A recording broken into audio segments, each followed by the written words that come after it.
بسم اللہ الرحمن الرحیم۔ السلام علیکم، میں ہوں جسمین اور آپ مجھے سن رہے ہیں نیوز اے کیو گلوبل پر۔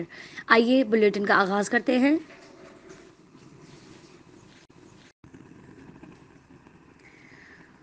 حکومت مخالف اتحاد پی ڈی ایم کا سربراہی اجلاس آج ہوگا۔ پیپلز پارٹی کی تحریک عدم اعتماد، نون لیگ کی لانگ مارچ، دھرنوں اور استعفوں کی تجاویز سمیت دیگر اہم امور پر تبادلہ خیال ہوگا۔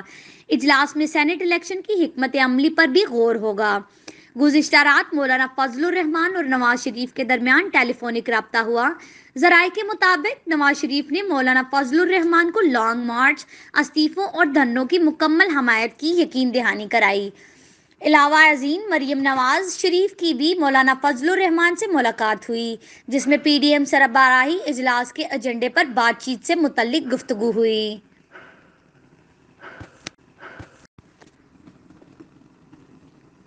مسلم لیگ نون کے سیکرٹری جنرل احسن اقبال کا کہنا ہے کہ سینیٹ الیکشن کے حوالے سے ترمیم دراصل فرینڈز آف عمران خان کے لیے پیکج ہے۔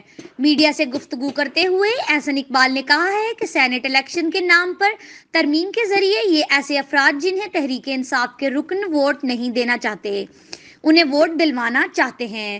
یہ عمران خان کے دوستوں کو نوازنے کے لیے بنایا گیا ہے۔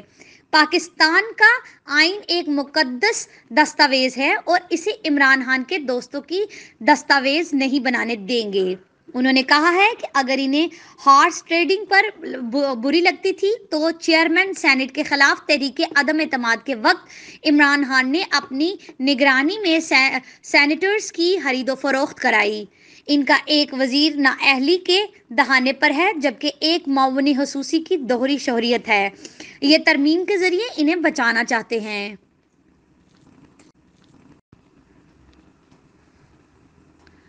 وفاقی وزیر قانون فروغ نسیم نے 26ویں آئینی ترمیم کا بل مقامی اسمبلی میں پیش کرا دیا ہے۔ تفصیلات کے مطابق اسپیکر قومی اسمبلی اسد قیصر کی سربراہی میں اجلاس جاری ہے، جس دوران 26ویں آئینی ترمیم کا بل پیش کر دیا گیا ہے۔ آئینی ترمیم میں سینیٹ الیکشن اوپن بیلٹ کے ذریعے کروانا اور دوہری شہریت والوں کو الیکشن لڑنے کی اجازت دینا بھی شامل ہے۔ فروغ نسیم کا کہنا تھا کہ چاہتے ہیں کہ سینیٹ الیکشن اوپن بیلٹ میں ہوں۔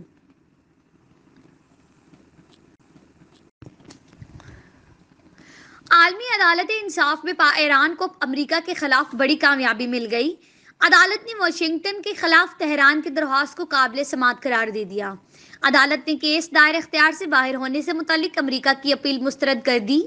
عالمی عدالت انصاف نے کہا ہے کہ امریکی اقدام سے ایران کی معیشت کو نقصان پہنچا۔ 15 ججز نے مشترکہ فیصلہ تحریر کیا، ایک جج نے اختلاف کیا۔ ایران کا کہنا ہے کہ جوہری معاہدے سے امریکہ کے نکلنے کے بعد سے عائد پابندیوں کو عدالت ختم کر دے۔ ادھر امریکی چینل کو دیے گئے ایک انٹرویو میں امریکی وزیر خارجہ انٹونی بلنکن نے خدشہ ظاہر کیا ہے کہ ایران جوہری ہتھیار کی تیاری کے بہت قریب پہنچ چکا ہے۔